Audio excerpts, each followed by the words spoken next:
One of Barron Trump's peers resigned from NYU's chapter of College of Republicans after making remarks about him. Up next, the alt-right just successfully canceled a young college Republican leader because of something she said that's actually not offensive or controversial at all, in one of the most hypocritical and bizarre sagas I've seen in a minute. It all centers around Barron Trump, one of President Trump's kids, who's 18 now and goes to NYU, which, as you could imagine, being the son of the president with Secret Service and everything else, is not easy and kind of is like having a celebrity on campus, and there's security, and it's very limiting to what he can do.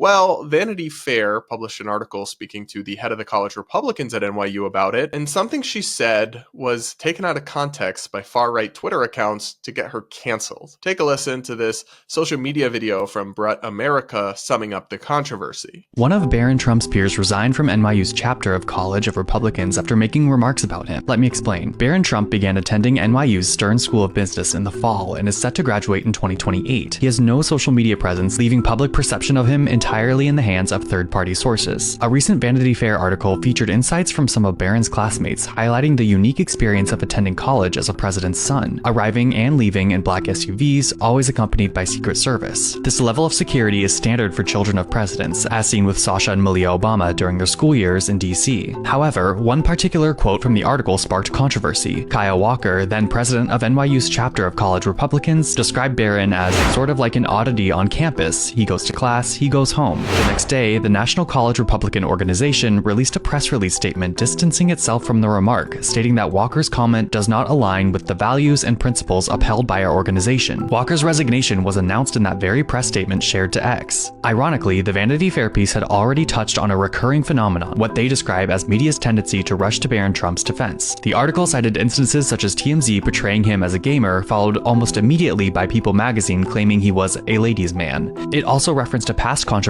in which an SNL writer was put on probation after making inflammatory remarks framed as a joke about Barron. So as they mentioned, this all stemmed from a far-right Twitter account called America First Post. They posted a picture of Barron Trump and a picture of Kaya Walker and just took out of context the quote that Barron Trump is an oddity on campus. He goes to class, he goes home. This tweet went mega viral, got nearly 10 million views, and she was just flooded with people harassing her and yelling at her, and ultimately she was encouraged to resign by the College Republicans national organization. But as my friend Ricky Schlott of the New York Post pointed out in an article she did about this, Kaya didn't actually say anything wrong, and this is a whole weird saga that's just petty far-right cancel culture at its worst. As Kaya explains in the Post article, she wasn't insulting Barron Trump or making fun of him, although even if she were, shouldn't really mean she should be hounded out of her job at the College Republicans, but she wasn't even doing that. The America First Post took it to say that I was saying that Barron was strange for being a commuter, which I thought was crazy because I'm a commuter, Walker told the Post of the out-of-context tweet, which racked up nearly 100,000 likes and almost 10 million views, and led many to wrongly accuse her of making fun of Barron. They made it look like I was calling the president's son weird, but I feel like anybody who can read should know that's not what I was doing, she said.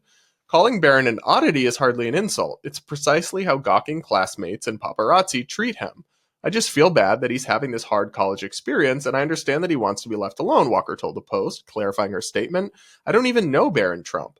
I campaigned for his father. Why would I have any ill intent towards him? Since the America First Post tweet went viral, Walker said she and her family have been subjected to an endless stream of nasty comments and threats. Ricky Schlott writes that Walker deserves credit for holding the line at NYU and building a refuge for conservatives who are vastly outnumbered. She joined the club as a 17-year-old freshman, and she's watched weekly attendance swell from 5 to over 40.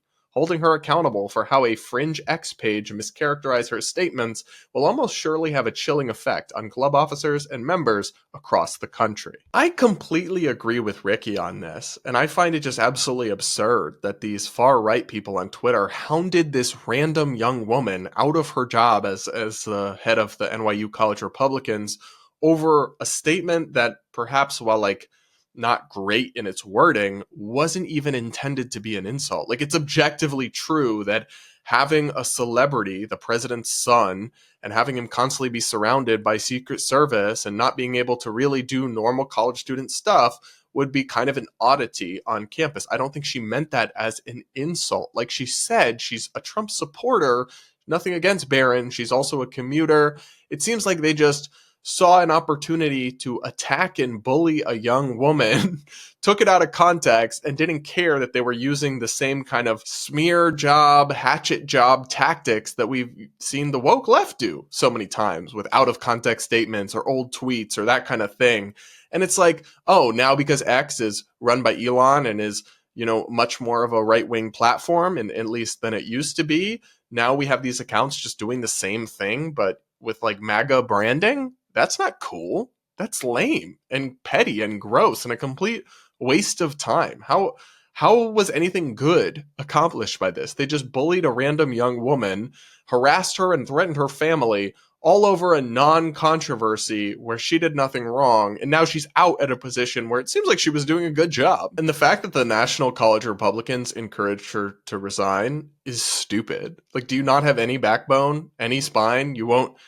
I mean, it's not even like she actually criticized MAGA or criticized Barron Trump or anything, in which case, she still shouldn't necessarily be removed from that job. But she was falsely accused of doing that, and they didn't even stand by one of their chapter leaders. Like, what is the point of you if you're not going to stick up for your members under even slight internet scrutiny? I just get really annoyed by this kind of thing because it shows you how kind of the online far right or alt-right, this is like the Groyper community, the people with the Pepe the Frog thing as their profile pictures, they really are in many ways similar to and a parallel of the old far left woke Twitter mobs, but now they're just like policing for purity and trying to cancel people, especially they have it out for women, especially beautiful women, beautiful young women. They really have a thing for them, like trying to go after them.